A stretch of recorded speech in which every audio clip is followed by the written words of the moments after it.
Look at the African Cup of Nations, how it happened last year. What are some of the lessons that you think maybe we can draw from the just concluded tournament last week, where Ivory Coast won it by defeating Nigeria 2-2? Some of bigger maybe lessons that personally can learn, or rather maybe look at them and say like we really need to do something as Kenya.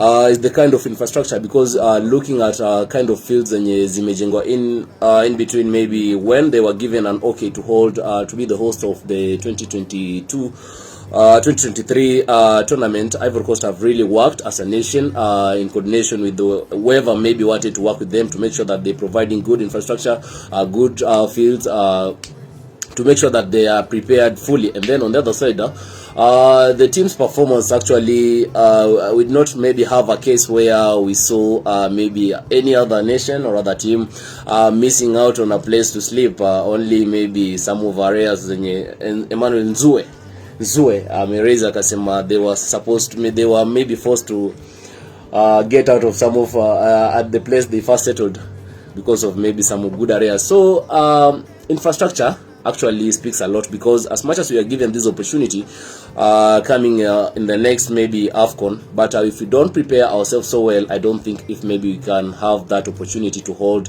or rather to be the host, or rather the joint host of 2027. So it's a one thing to consider, because if you have this, you have good fields, you have good hospitals, you have good hotels, you have maybe good roads to make sure that players doesn't get that maybe that maybe difficulties when traveling.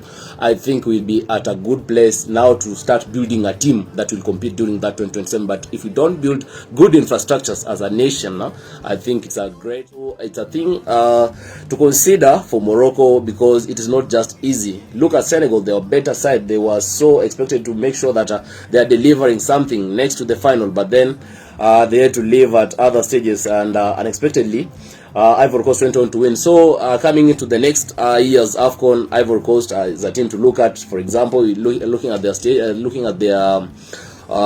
mean age of the squad, because somebody like Andigira, Diakite, these are 20-21 years players. So having maybe tested these years AFCON, they know what it takes to be a champion. So it's a challenge for Morocco being the host, but we should not expect much from Morocco, because wako na pride fulani hivi na kujanga inawapoteza.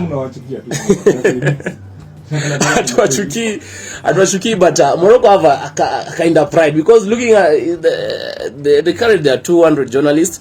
They hired a different, maybe they not use the hotel that was maybe made for them by CAF.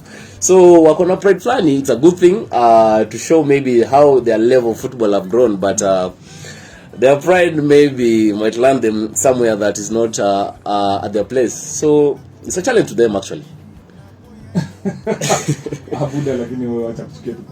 Morocco, by the way, it's a good thing. Lakini sasa ukiangalia pride, Warabu wao kwa hivyo.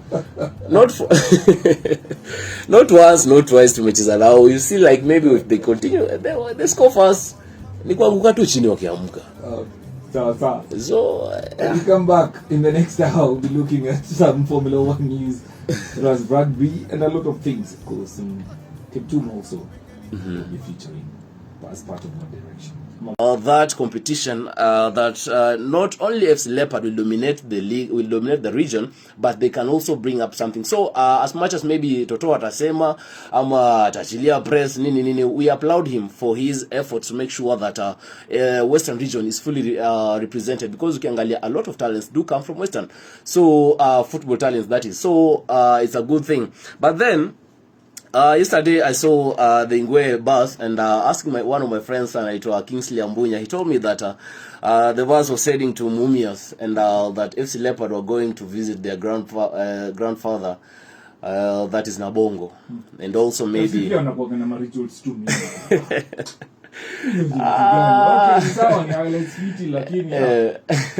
many times have they visited that place? Sure, it's many.